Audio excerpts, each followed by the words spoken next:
लीलोपाख्यान के प्रयोजन का वर्णन श्री वशिष्ठ जी कहते हैं। वस्त्राम, मैंने इस पवित्र लीलोपाख्यान का दृश्य रूप दोष की निवृत्ति के लिए तुमसे वर्णन किया।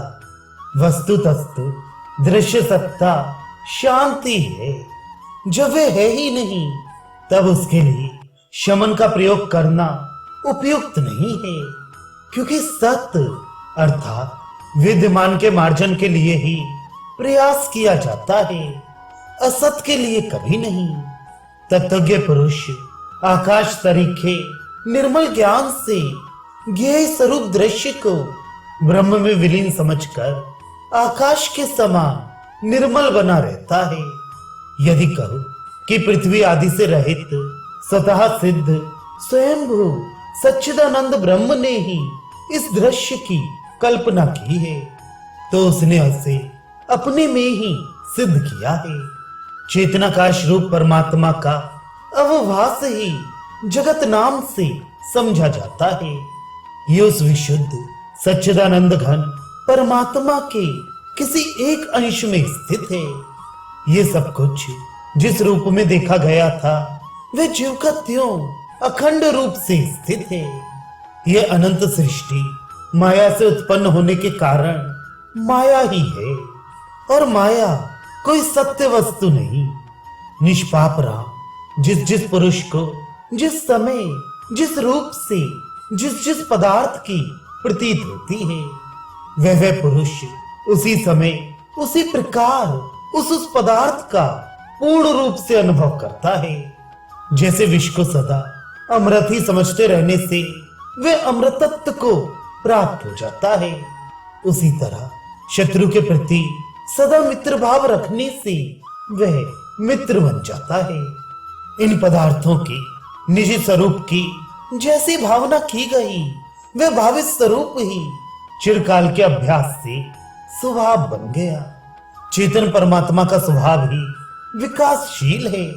वह जैसे और जिस रूप में विकसित होता है, शीघ्र ही वैसा हो जाता है। इसमें उसका स्वभाव ही एकमात्र कारण है। इसी कारण दुखी पुरुष के लिए जो रात्रि कल्प के समान लंबी प्रतीत होती है, वही सुखी के लिए एक क्षण सदृश लगती है। जैसे स्वप्न में एक क्षण कल्प सा हो जाता है, उस क्षण भर के स्वप्न में मनुष्य यूं देखता है कि अभी अभी मेरी मृत्यु हो गई, पुनः मैं पैदा हुआ और तरुण होकर युवावस्था में स्थित हूं, फिर 100 योजन दूर चला गया हूं।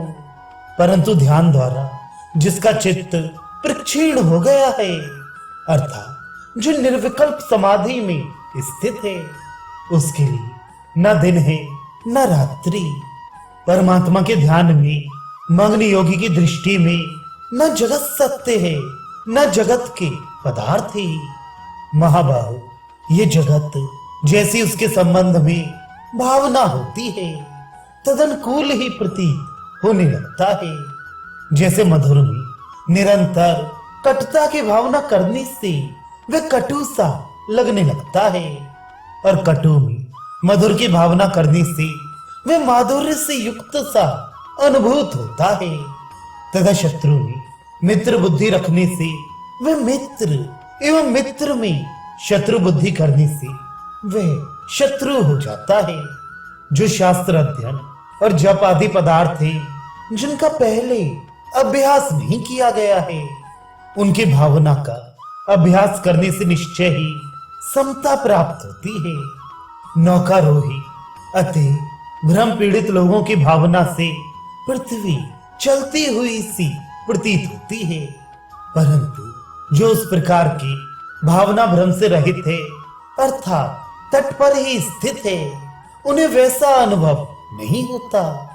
जैसे स्वप्न दृष्टा की भावना से स्वप्न में शून्य स्थान भी जनाकीर्ण प्रतीत होने लगता है, उसी तरह अज्ञानवश भावना से ही सर्वथा नीला आकाश कभी पीत और कभी शुक्ल सा अनुभूत होने लगता है, तथा उस सब आपत्ति सरीखा विषादजनक हो जाता है। जैसे स्वर्ण के भीतर द्रवत्व वर्तमान है परंतु वह दृष्टिगोचर नहीं होता, उसी तरह परब्रह्म के अंदर यह सृष्टि स्थित है। जैसे स्वप्न में एक मनुष्य का दूसरे के साथ युद्ध हुआ, वे स्वप्न काल में सत्य होते हुए भी जागने पर असत्य ही है। उसी तरह मायाकाश में स्थित यह स्वात्मा रूप जगत भी माइक दृष्टि से सत होते हुए भी तात्विक दृष्टि से असत ही है। महाकल्प के अंत और सृष्टि के आदि में ये जगत सच्चिदानंद स्वरूप ही है। पीछे ये असत जगत कारणत्व अर्थात परमात्मा को प्राप्त हो जाता है, परंतु वास्तविक परमात्मा किसी में लीन नहीं होता। इस ब्रह्म के मुक्त हो जाने पर यदि उस परमात्मा की स्मृति से उत्पन्न दूसरे ब्रह्मा हो तो उनकी स्मृति रूप ज्ञान से प्रकट हुई सृष्टि में ज्ञान मात्र ही स्थित है।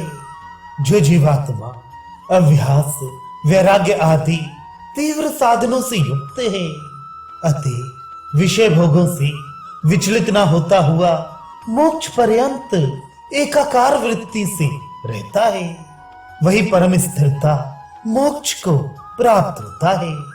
इस प्रकार सहस्त्रों सृष्टियों के बारंबार उत्पन्न होने, स्थित होने और नष्ट होने पर जीव समूहों में से किसी के ना तो कोई वस्तु प्राप्त है और ना अप्राप्त ही, क्योंकि जब पदार्थों की सत्ता है ही नहीं तब फिर उन्हें प्राप्त अप्राप्त कैसे कहा जा सकता है। अतः यह सब कुछ आवरण रहित शांत स्वरूप सच्चिदानंद परमात्मा ही है। जैसे पत्र, पुष्प, फल और शाखा आदि अंशों से युक्त वृक्ष एक रूप से भली भांति स्थित है, उसी तरह अनंत एवं सर्वशक्तिमान परमात्मा एक रूप से ही लोगों में व्याप्त है। जब अनादि परम पद स्वरूप परमात्मा का ज्ञान हो जाता है तब प्रमाता, प्रमेय और प्रमाण आदि माइक रूप वाले जगत का विस्मरण हो जाता है। फिर किसी को कभी उसकी स्मृति नहीं होती। जैसे स्वच्छ जल चाहे निश्चल हो अथवा लहरियों के थपेड़े खा रहा हो, दोनों अवस्थाओं में जल के स्वरूप में भेद न होने से वह एक रूप ही है। उसी प्रकार दिशा और काल रूप में व्यक्त होने पर भी परमात्मा सदा एक रस, अनादि और विशुद्ध है। वे संपूर्ण विकारों के उदय और नाश से रहित होने के कारण अज्ञान का प्रकाशक, आदि, मध्य और अंत से परे तथा एक रूप से स्थित है। केवल विशुद्ध ज्ञान रूप ब्रह्म की सर्वभूता विवाह, द्वैत और एक विषयक संकल्प विकल्प करने के कारण अहम, त्वम इत्यादि जगत के रूप से प्रतीत होती है। ठीक उसी तरह जैसे आकाश मंडल में उसकी अपनी शून्यता परिलक्षित होती है।